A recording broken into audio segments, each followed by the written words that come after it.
Bom, vamos avançar agora. Apenas para não ficar nas palavras, algumas imagens para que vocês percebam o avanço do Islã com as respectivas dinastias, tá? Em três etapas distintas, três dinastias distintas, tá? Então, você veja que é um avanço razoável. Estamos falando da Península Arábica, partindo ali para o norte da África, o Médio Oriente, entrando numa parte mais asiática, tá? Nós temos aqui um sul da Europa, tá? Então, para que vocês vejam como foi um movimento bastante expressivo do ponto de vista do avanço. Tá? Aí você tem aquela imagem anterior, em outras você tem o primeiro domínio durante a época de Maomé, então ele domina toda a Península Arábica, tá? Você tem os 4 primeiros califas que pertenciam à família de Maomé, aquilo que eu já falei, e o primeiro califado, depois dos 4 califas ortodoxos, que são os omídas, veja como eles avançam, né, para a África, entrando na Ásia e entrando no sul da Europa, só não avançaram mais porque, como a gente viu anteriormente, foram barrados ali em 700 comecinho do século VIII, 752, aproximadamente, tá? Então, esta expansão do Império Islâmico está aí o local de onde eu teria essa imagem para ilustrar também essa. E aí, uma outra imagem para mostrar aí, visto do ponto do globo, como o avanço deles foi significativo, tá? Então, você vê aí a África, a parte da Arábia entrando para outras partes, a Península Ibérica, que aqui é onde ficou o Califado de Córdoba, a parte mais o sul da Europa, onde eles não conseguiram avançar mais para o restante da Europa, ok?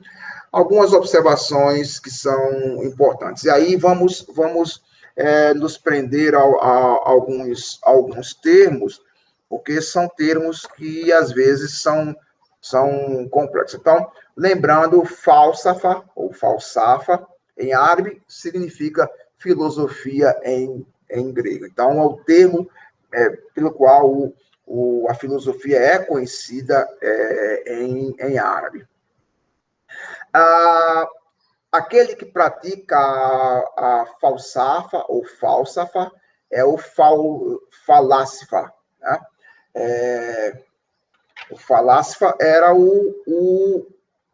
como nós chamamos, o filósofo, tá? Então, falsafa filosofia, filósofo, falásifa, né? Temos um problema que é praticamente difícil de resolver. Falamos de filosofia árabe, falamos de filosofia islâmica ou falamos de filosofia muçulmana. E aí temos uma série de questões que se discutem, inclusive, entre eles mesmos, porque geralmente o termo árabe ele designa a língua, tá? A língua e a parte étnica, uma região, tá? Então, mas você tem filósofos que, por exemplo, estão inseridos nesse movimento que estamos adotando, mas não são árabes, tá? Então, a coisa complica. Quando falamos de filosofia islâmica ou muçulmana, nós temos um outro problema, porque islâmico geralmente se refere ao conjunto de ideias, e o muçulmano, que tem a ver com o Islã, é muito mais referente ao sujeito que segue os pilares do Islã.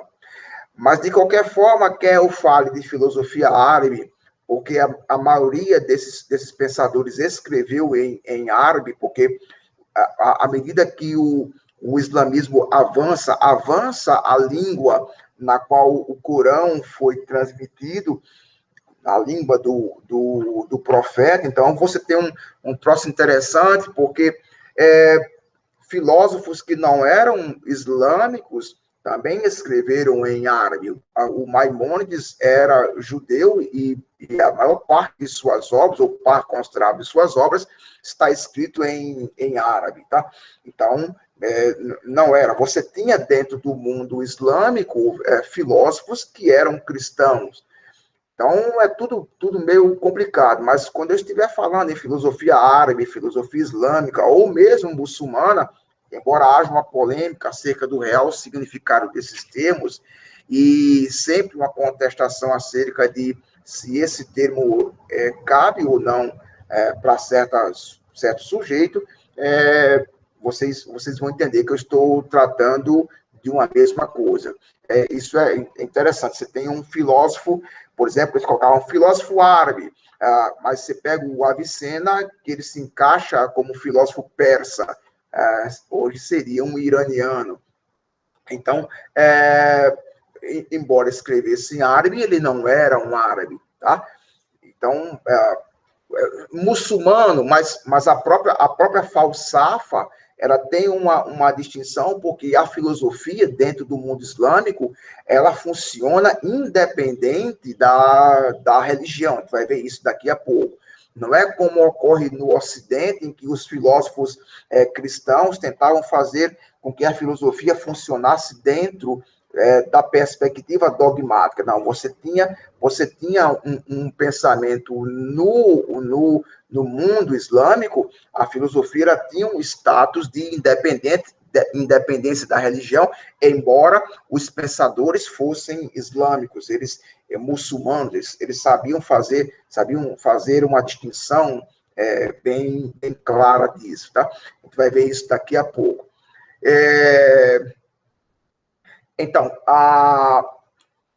diante do texto sagrado, nós temos três tipos de postura. Então, o pensamento se colocava diante do texto sagrado de três maneiras. Você tinha no Ocidente cristão uma perspectiva bem distinta. No Ocidente cristão, você tinha se durante os primeiros séculos do cristianismo, você tinha aquela luta de saber se a filosofia, se a razão e a fé eram conflitantes, se a razão e a fé eram independentes, se a razão e a fé elas andavam juntas, mas a razão era submissa à fé. No mundo islâmico, a coisa é bem interessante, porque essas distinções, esses limites são bem estabelecidos. Então, você tem a teologia, você tem a mística e você tem a filosofia, tá? Então, o que chamamos de teologia é algo que é muito parecido com o Ocidente, ou seja, um tipo de reflexão a partir da fé na revelação. E isso não era homogêneo, isso não era uniforme, tá? E também uma parte bem interessante dentro do mundo islâmico a respeito da teologia. A mística aparece como uma experiência interior com Deus, e há um abandono da razão, mas o interessante é que é um abandono consciente para fundir-se com o divino, e nesse ponto, algo bem parecido com a mística do Ocidente, mas estou falando isso guardada sempre as devidas proporções. O pano de fundo muda, né? Mas essa coisa do fundir-se com o divino e com, com a ausência da mediação de uma autoridade ou de uma instituição, isso é comum em todas as místicas, tá? Então, você tinha a mística também, e você tinha a filosofia, a falsafa, como um saber independente que buscava pela realidade o entendimento dos fenômenos. Então, você tinha, diante do texto sagrado, você tinha três formas de se colocar. Uma que tinha uma relação muito próxima com o texto sagrado. A segunda, que era a mística, tinha uma relação com o texto sagrado, mas uma revelação com o texto sagrado que ia muito além do texto sagrado, no sentido de buscar uma união com o divino que extrapolava algumas limitações impostas pela própria teologia. E o terceiro era a filosofia, que empreendia um tipo de reflexão independente do texto sagrado, tá? Aí eu tenho umas contribuições a mais nesse sentido. Teologia eu chamo de kalam, né? Vou já falar sobre isso, mas tem a ideia de discurso. Mística, sufia, daí vem sufismo. E filosofia, a falsafa, é o entendimento pela demonstração lógica. Vocês vão perceber no texto dos filósofos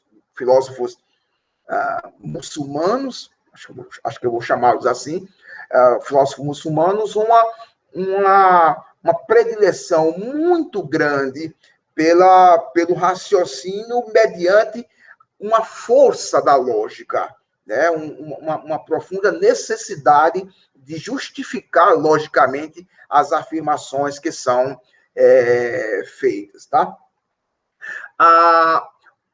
Kalam significa discurso, linguagem ou palavra, e o partidário do Kalam, ou seja, o teólogo, se chama mutakalim, né? Então, é aquele que discursa. E teólogos, os mutakalimun, né? Os mutakalimun são os teólogos no plural. Tem uma coisa interessante. Esses camaradas são, em tese, teólogos. Com o tempo, com o desenvolvimento do próprio pensamento teológico e com, de uma certa forma, o aparecimento, o contato com textos da lógica, aparece um outro grupo dentro dos mutakalimun, dos teólogos, que recebem o nome de mutazilitas. Eu não vou falar sobre eles, mas os mutazilitas são também teólogos, mas não são teólogos ortodoxos. Então, o mutakalim é um teólogo ortodoxo. Os mutazilitas são teólogos heterodoxos, ou seja, são sujeitos que se afastaram da ortodoxia, praticando uma espécie de teologia muito mais especulativa. E são muito interessantes, mas são vistos pelos partidários do Kalam, pelos teólogos, como sendo heterodoxos. Então, os mutakalim são teólogos ortodoxos e os mutazilitas são teólogos heterodoxos, muito mais afeitos a uma especulação do ponto de vista teológico, e, de uma certa maneira, eles beiram muito próximo àquilo, a falsafa, são muito próximos da filosofia, embora sejam teólogos, tá? Então, é isso que você tem que perceber. Então, quando a gente entra nessa relação entre filosofia e teologia, a gente vai encontrar os chamados filósofos puros e os teólogos filósofos, né? Os primeiros são os falácifas, né?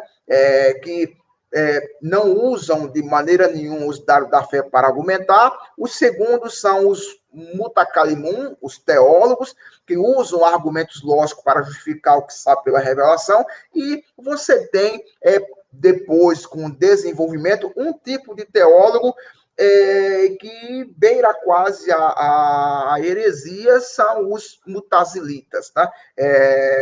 Mas o que interessa para a gente é essa distinção dos mutacalimun, os partidários do Calã, e os falácifas, os partidários da filosofia, tá? São coisas distintas.